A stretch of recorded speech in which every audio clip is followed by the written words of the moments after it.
currently 9:13 on Tuesday. Plan for this week, I want to get 5 to 10 viewings booked in South Wales on Friday. Me and my friend Alex, we're going to be doing a flip very soon when the money's coming in that we've raised. So that is the plan. We want to get down there, get an offer accepted on a really good property where we can make a decent amount of profit on the flip, or potentially hold it in our portfolio if it works as an SA as well. So buy to SA is a strategy that we're quite interested in. With buy to SA, if you're buying the property and you do it up to an SA standard and it doesn't work as an SA, you're just going to get a higher caliber of tenant moving in there anyway afterwards. So it's almost like rolling the dice and seeing if it works. If it works as an SA, great. If it doesn't, it'll work as a BRR or buy to let, whatever you want to call it. So that's the plan for this week. 5 to 10 viewings booked for Friday. Need to also sell a deal, so we're going to be reaching out to investors that have shown interest over the last week or so, reaching out to agents and landlords to chase up some of the deals and offers that I've been putting in. And yeah, the plan this week is to take the right steps to make some serious money. In there as well, if I find a good HMO deal, I'm going to be offering on it as well. But HMO stuff is just on the back burner a little bit, only because, well, I've gone full-time in property. I need the cash. I need to let myself breathe a little bit. Then all I have to do is focus on raising money and building the HMO portfolio. I'll see you when I see you.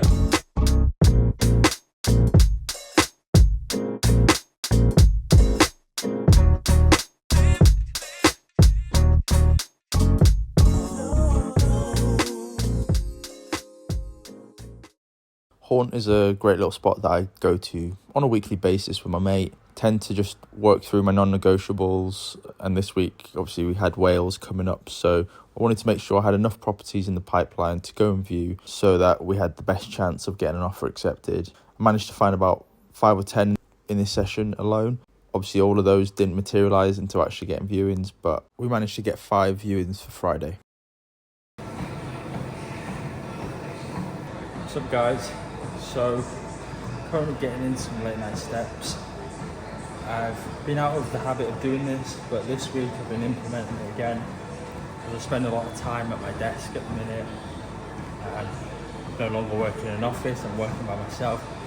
Unless I actually get myself out of the house, I do tend to be at home quite a bit. So I just like to do this late at night. It just allows me to listen to a podcast, wind down, and get my steps in ultimately to keep the heart ticking. So yeah, I'm trying to just hit at least 8,000 steps a day.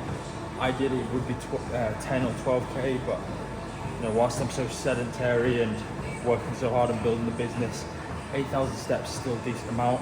I am still training 5 times a week and running 1 or 2 times, so it's a decent amount. But yeah, just a bit of time to wind down.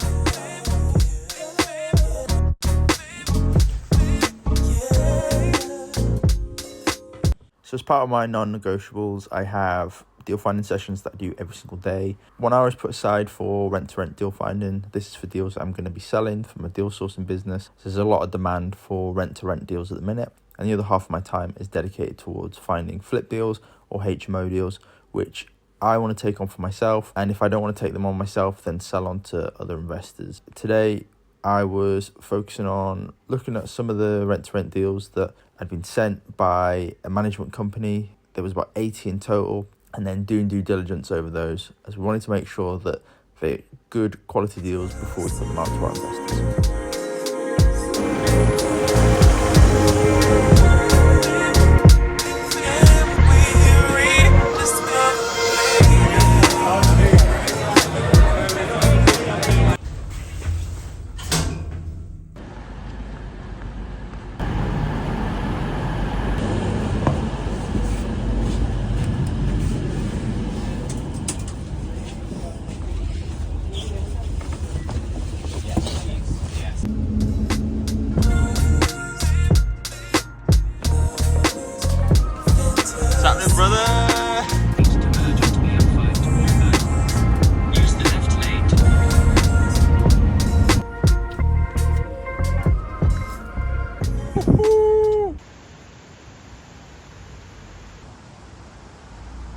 Wowee, where do I start with this one?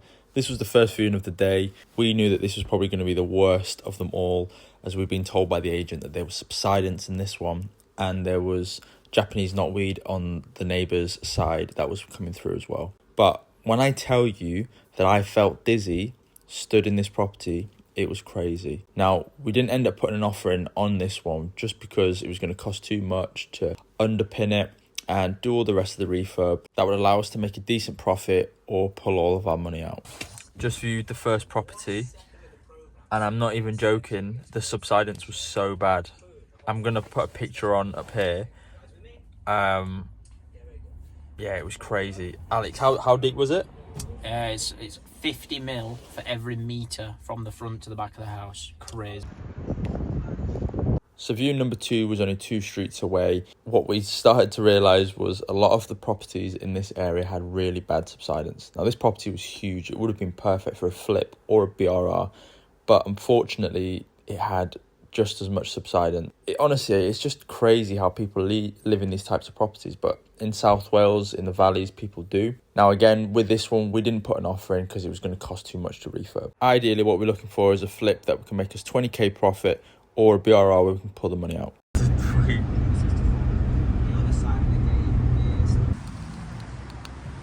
View number 3 was much better. Obviously, it needs a lot of work, but there was no subsidence, which is great. Dealing with subsidence has a lot of extra costs with it, so that was obviously a great point for this property. Now, what we found was the asking price and the end value just didn't have enough of a gap. So we did actually offer on this property, but it got rejected at the numbers that we needed it based off the refurb cost that we've been quoted.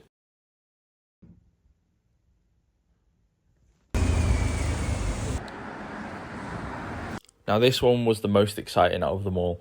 We got asked to view this by the agent whilst we were doing the other viewings, so we hadn't planned to view this one. It wasn't even on the market yet, and as you can see, it needs a lot of work. Now, it had been derelict for 14 years, and that's why there's a lot of damp, a lot of mould, a lot of everything. But the fact that it's not on the market and it's in a great location in South Wales we went to view, and the numbers are very reasonable, meant that this is the most exciting one of them all. We had an opportunity to pull out the majority of our money or make a decent flip on this one. So we did go ahead and put an offer in, and we're currently waiting for the vendors to get back to us. So for all the other viewings, we were in the Rhondda area. This one specifically was in Neath, so we travelled over. It took us about an hour.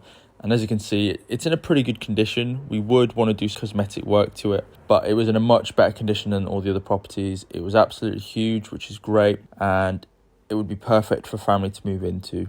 So we did go ahead and offer on this one as well. We are currently waiting for them to get back to us on this, but didn't need the level of work that the other properties needed.